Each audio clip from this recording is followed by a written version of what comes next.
Bonjour à tous et bienvenue dans cette nouvelle vidéo présentation de Castlevania sur PlayStation 3, Lords of Shadow.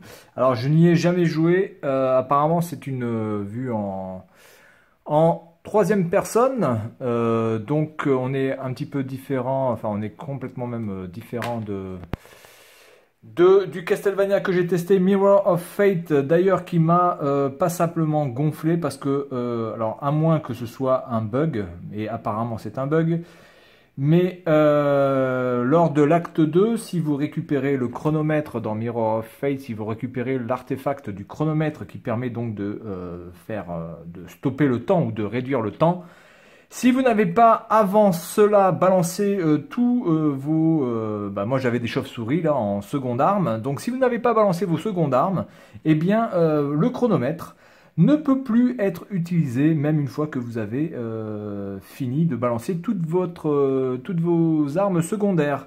Donc ce qui fait que je suis bloqué dans l'acte 2 dans le niveau de l'horloge et je ne peux pas passer donc les plaques, les niveaux électrifiés puisque je n'ai pas le chronomètre pour pouvoir réduire la cadence. Donc voilà, donc apparemment c'est un bug. Alors ce qui est quand même assez hallucinant, c'est que Konami n'est pas... Alors que déjà Konami ait fait ce bug là, c'est déjà énorme, mais que depuis le temps, il n'y a pas eu ne serait-ce qu'un patch pour pouvoir arranger ce bordel, c'est quand même assez hallucinant. Donc du coup, je vais devoir reprendre depuis ma sauvegarde d'avant, voilà, donc je trouve ça complètement con. Alors à moins que vous ayez un système, ou alors j'ai pas compris, mais honnêtement, je ne peux pas utiliser le chronomètre alors que j'ai chopé l'artefact. Bien, donc Castlevania Lord of Shadow, en espérant que celui-ci n'est pas buggé.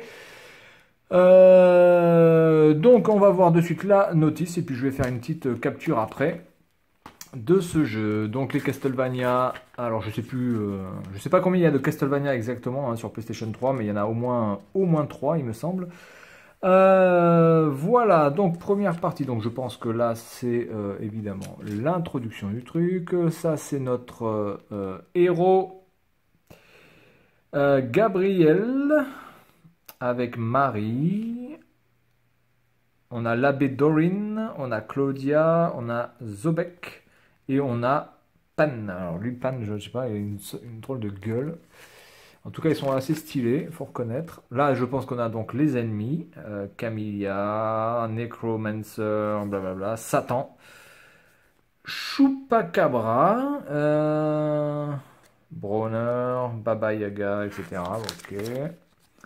Donc ici, nous avons bon, les touches à utiliser. Très bien, on s'en fout. Donc ici, l'interface. Ok. Bon, je pense que je vais devoir lancer le jeu un petit peu avant. Je vais pas faire la vidéo directement parce qu'il va y avoir certainement une intro et un tutoriel. Donc on va essayer je vais essayer déjà de passer ça pour rentrer directement dans le jeu. En tout cas, graphiquement, de ce que je peux voir, ça a l'air d'être assez correct. Ça a l'air d'être plutôt bon. Par contre, c'est vrai qu'un Castlevania en troisième personne, j'ai déjà eu une mauvaise expérience sur la PlayStation 2. Donc voilà, j'espère que ce sera beaucoup mieux sur la PlayStation 3. J'en sais rien, je connais absolument pas ce jeu. Lord of Shadow. Il était disponible sur le PlayStation Store, je pouvais le télécharger, du coup je ne l'ai pas fait. J'ai téléchargé Mirror of Fate, mais bon voilà, donc du coup comme il est buggé, ben dans le cul. Ou alors vous avez peut-être la solution de comment utiliser le chronomètre sur ce niveau-là. Voilà, donc Castlevania Lord of Shadow, en tout cas la notice est plutôt sympa là, avec un effet un petit peu grimoire, un petit peu livre ancien. C'est plutôt pas mal fait, le papier est assez bon et puis c'est quand même assez sympa de voir José de Hélène et les garçons habillé en Albator. Voilà, donc on passe au test. Je vais déjà lancer le jeu et commencer un petit peu le tutoriel, enfin finir le tutoriel. Et puis on va tester ça. Allez, à tout de suite.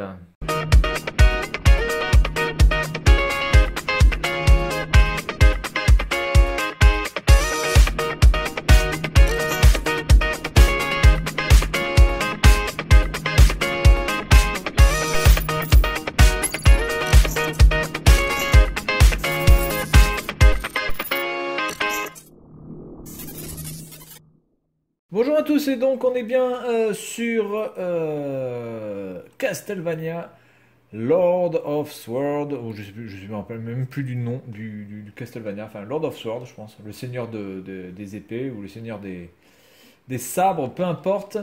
Donc j'ai commencé un petit peu le jeu. L'introduction est quand même assez épique. Il faut reconnaître, le tutoriel est plutôt bien foutu. Et graphiquement, c'est assez imposant comme style, hein. Il faut reconnaître que c'est plutôt beau, c'est assez gigantesque. Et on commence déjà avec des ennemis euh, qui ont quand même une, une taille qui est assez conséquente du coup. Voilà, donc on est parti sur ce jeu. Alors, ce jeu alterne des vues à la Tomb Raider, comme ici. Et aussi quelques plans fixes, des fois, comme à la Resident Evil. Pour l'instant, au niveau du gameplay, eh bien, il n'y a pas grand-chose à dire. Bon, il y a ce problème de caméra qui, du coup, ce n'est pas du tout une caméra libre. Donc, c'est un peu la galère dans certaines phases. Voilà, donc là, je vais recharger ma vie. Voilà. Alors, si quelqu'un a une idée pour le Castlevania Mirror of Fate, avec le problème de chronomètre dans l'acte 2, dans la pièce de l'horloge, je suis preneur parce que ça me fait franchement bien chier de recommencer ce niveau, je vous le dis. Voilà, donc j'espère que celui-là au moins n'est pas buggé et on peut quand même au moins finir le jeu sans devoir tout recommencer ou recommencer quasiment tout un chapitre pour pouvoir le finir. Donc ça c'est pas vraiment GG de la part de chez Konami. Voilà, donc il y a quelques phases comme ça avec de la plateforme. Hop, hop. Alors c'est assez bien fait, hein.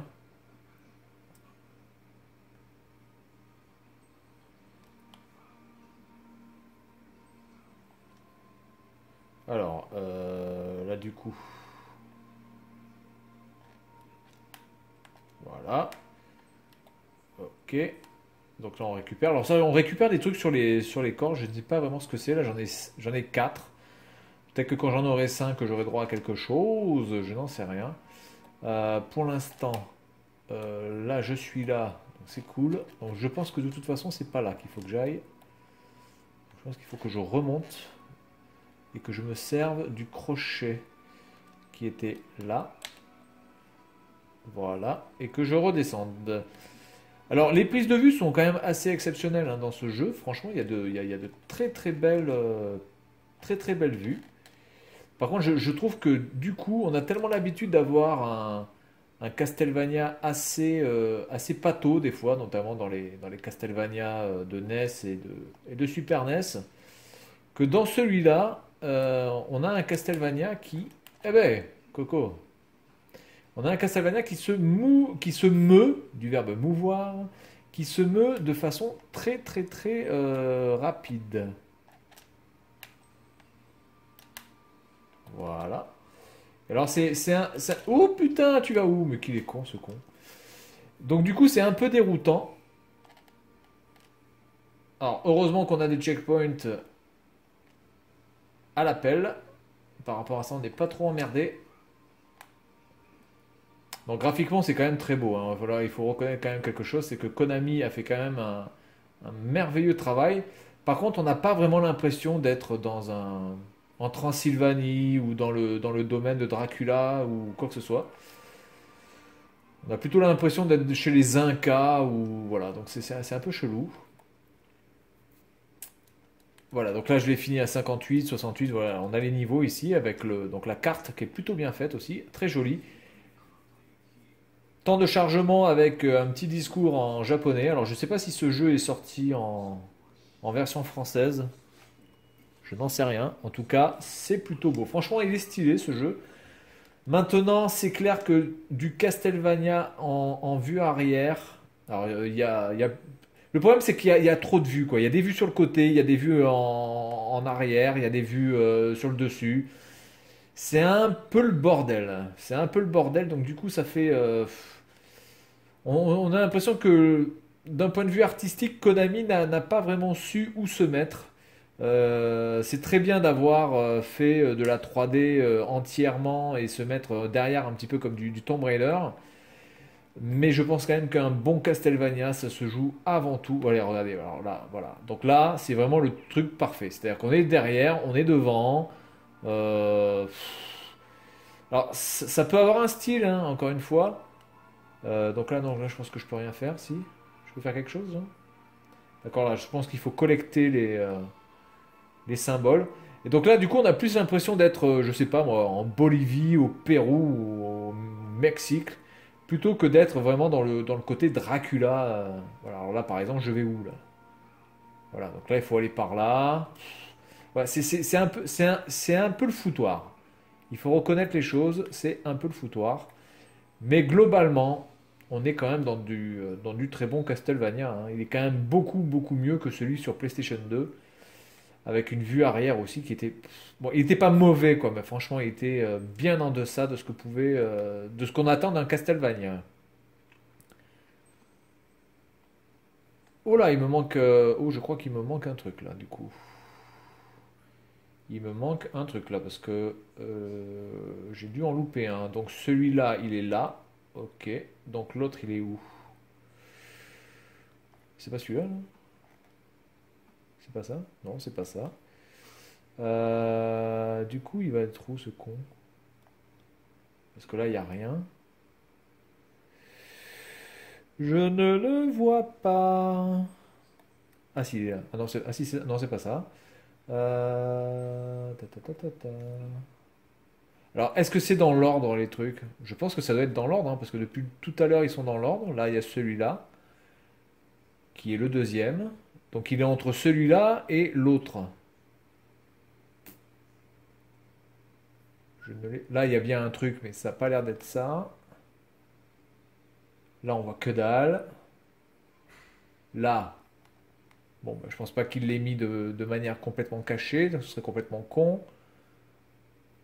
Mais du coup, je vois pas où il est. Là, il y en a un, mais c'est pas ça. Là, je peux pas y monter de toute façon. Peut-être là, celui-là? Non, là, il y a un truc, mais c'est pas ça non plus. Bon, eh ben, écoutez, je sais pas où il est. Je sais pas si c'est une obligation d'avoir tous ces symboles pour pouvoir avancer dans l'histoire. On verra bien. Là, apparemment, il y a un autre truc ici. Ça, c'est un. C'est quoi ça? Ça doit être un bonus. Là, attendez, là, il y en a un. Il y a celui-là, mais ça va être le dernier.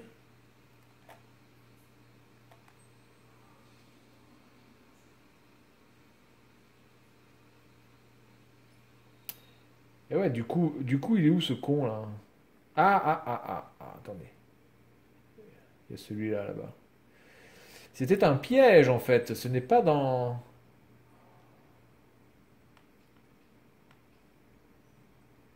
Alors là, le problème, c'est que si c'est une énigme, je suis dans la merde, hein. Il me manque cette merde là. Non, attendez, attendez. Non, ça je l'ai.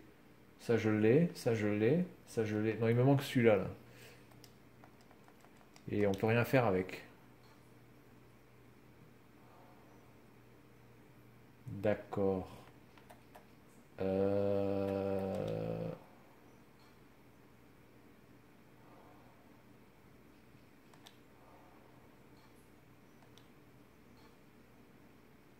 D'accord, je comprends que dalle, hein. J'essaie de faire un truc à peu près logique. On va voir si c'est ça. Donc du coup, là, il me faut ça. Là, il me faut ça. Et donc là, il me faut ça. Oh putain, mais qu'est-ce que je suis intelligent! C'est merveilleux. Donc on n'a pas besoin des 5. Est-ce que les 5 étaient déjà présents ou pas? J'en sais rien. Mais en tout cas, avec de la logique, on arrive facilement à trouver ce truc. Ok. Bon, alors par contre, j'ai vu qu'il y avait un bonus là. J'aimerais bien pouvoir le choper. Il n'y avait pas un truc là? Comment on fait pour y aller là? Putain, mais ça sert à quoi de mettre un truc ici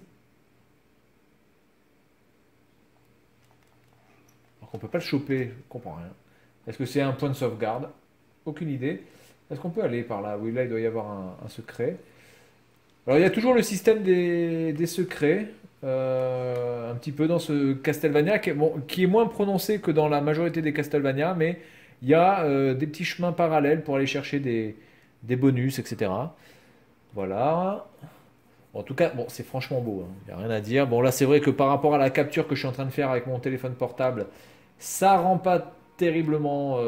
Voilà, c'est pas GG, mais on est sur du 1080p. C'est un jeu qui fonctionne en 1080, à défaut des 720p qui sont généralement les premiers jeux de PS3. Celui-ci fonctionne en 1080 et vraiment, vraiment, c'est vraiment pas mal, hein.